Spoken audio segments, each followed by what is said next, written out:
ಶ್ರೀ ಗುರುಕೊಟ್ರೇಶ್ವರ ಸ್ವಾಮಿ ತೊಟ್ಲು ಮಠ.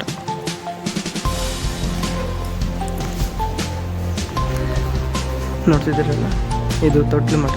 ಕೊಟ್ಟೂರಲ್ಲಿ ಒಟ್ಟು 5 ಮಠಗಳಿವೆ. 5 ಮಠದಲ್ಲಿ ಇದು 2ನೇ ಮಠ. ಸಾಕ್ಷಾತ್ ಶಿವನು 5 ಅವತಾರದಲ್ಲಿ ಬರ್ತಾರೆ.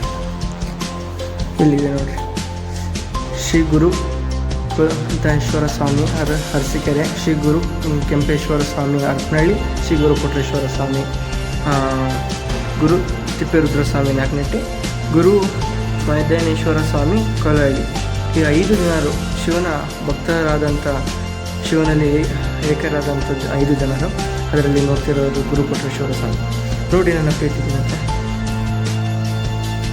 ನಾವು ಮುಂದೆ ಬರುವಂಥ ದಿನಗಳಲ್ಲಿ ಎಲ್ಲ 5 ಕನ್ಯಾ ಪಂಚಾಧ್ಯಕ್ಷರನ್ನು ನೋಡ್ಕೊಂಡು ಬರೋಣಂತೆ. ನಮಸ್ಕಾರ, ನನ್ನ ಪ್ರೀತಿಯ ಕನ್ನಡ ಮಂದಿಗೆ, ಕೊಟ್ಟೂರಿನ ಮಂದಿಗೆ ನಮಸ್ಕಾರಗಳು. ಹಾಗೆ ಯಾರ್ಯಾರು ಕೊಟ್ಟೂರು ಮಂದಿ ನೋಡ್ತಿದ್ದಾರೆ ಅವರು ಲೈಕ್ ಮಾಡಿ, ಹಾಗೆ ಇದನ್ನು ಕಮೆಂಟ್ ಮಾಡಿ ಅಂತ ಕೇಳ್ಕೊತಿದ್ದೀನಿ. ಇದು ತೊಟ್ಲು ಮಠ, ಶ್ರೀ ಗುರು ಕೊಟ್ರೇಶ್ವರ ಸ್ವಾಮಿ ಅವರದ್ದು 2ನೇ ಮಠ. ಈ ಮಠದಲ್ಲಿ ಅತ್ಯಂತವಾದಂಥ ಶಾಂತಿಯನ್ನು ನೋಡ್ಬೋದು, ಯಾವುದೇ ಥರಗಳಿಟ್ಟಿಲ್ಲ. ಹಾಗೆ ಇಲ್ಲಿ ಹಿಂದೆ ನೋಡ್ತಿದ್ದೀರಲ್ಲ, ಇದೆ ತೊಟ್ಲು ಮಠ ಅಂತ ಗುರು ಕೊಟ್ರೇಶ್ವರ ಸ್ವಾಮಿ. ಒಟ್ಟಲ್ಲಿ ಭೂಮಿಗೆ ಹಿಂದಿನ ಕಾಲದಲ್ಲಿ ಭೂಮಿಗೆ 5 ಜನ ಪಂಚಾಧ್ಯಕ್ಷರು, ಗಣಾಧ್ಯಕ್ಷರು ಬರ್ತಾರೆ. ಯಾಕೆ ಬರ್ತಾರೆ? ಇಲ್ಲಿನ ಏನೇನು ಕೆಟ್ಟ ಅದೆಲ್ಲ ನಡೀತಿದೆ ಅದನ್ನು ನೋಡಿಕೊಂಡು ಎಲ್ಲನೂ ಸಂಭಾಳಿಸ್ಕೊಂಡು ಹೋಗ್ಬೇಕಂತೇಳಿ ಸಾಕ್ಷಾತ್ ಶಿವನೇ 5 ಅವತಾರದಲ್ಲಿ ಇಲ್ಲಿಗೆ ಬರ್ತಾನೆ. ಭೂಮಿಗೆ ಬಂದಾಗ ಇದು ಶ್ರೀ ಗುರು ಕೊಟ್ರೇಶ್ವರ ಸ್ವಾಮಿ ಕೊಟ್ಟೂರಲ್ಲಿ ನೆಲೆಸಿದ್ದಾನೆ. ಹಾಗೂ ಶ್ರೀ ಗುರು ಕೊಟ್ರೇಶ್ವರ ಸ್ವಾಮಿ ಬಂದು ವೀರಭದ್ರೇಶ್ವರ ಸ್ವಾಮಿಗೆ ಕೇಳ್ತಾನೆ. ಇಲ್ಲಿ ಮೊದಲು ನೆಲೆ ನಿಂತಿದ್ದು ಶ್ರೀ ವೀರಭದ್ರೇಶ್ವರ ಸ್ವಾಮಿ. ಇದು ವೀರಭದ್ರೇಶ್ವರ ಸ್ವಾಮಿ ಎಲ್ಲಿದೆ ಅಂದರೆ ಜಗಳೂರು, ದಾವಣಗೆರೆ ಜಿಲ್ಲೆಯ ಜಗಳೂರು ತಾಲೂಕಿನಲ್ಲಿ ಬರುವಂಥ ವೀರಭದ್ರೇಶ್ವರ ಸ್ವಾಮಿ ಅಲ್ಲಿ ಬರ್ತದೆ. ಇಲ್ಲಿಂದ ಅಲ್ಲಿಗೆ ಹೋಗಿರ್ತಾರೆ.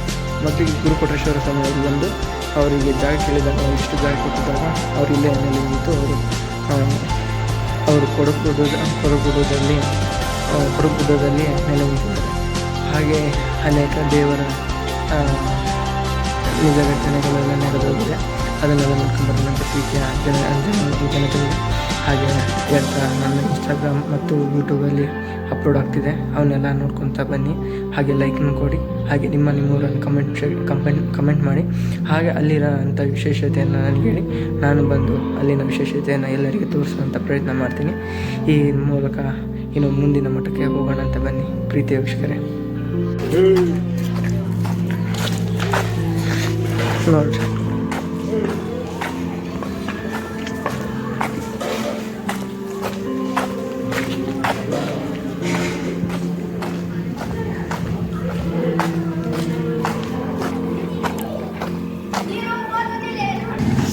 ನೋಡಿದ್ರಲ್ಲ, ಇಂದ ಹಿರೇಮಠಕ್ಕೆ ಹೋಗಿದ್ವಿ, ಈಗ ಗೆಚ್ಚಿನ ಮಠಕ್ಕೆ ಹೋಗ್ತಿದ್ವಿ.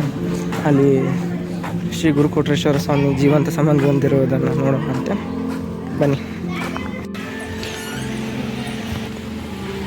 ನೋಡಿರಿ, ನಮ್ಮ ವೀರಭದ್ರೇಶ್ವರ ಸ್ವಾಮಿ ಸಾಕ್ಷಾತ್ ದೇವಸ್ಥಾನ ಇಲ್ಲಿದೆ.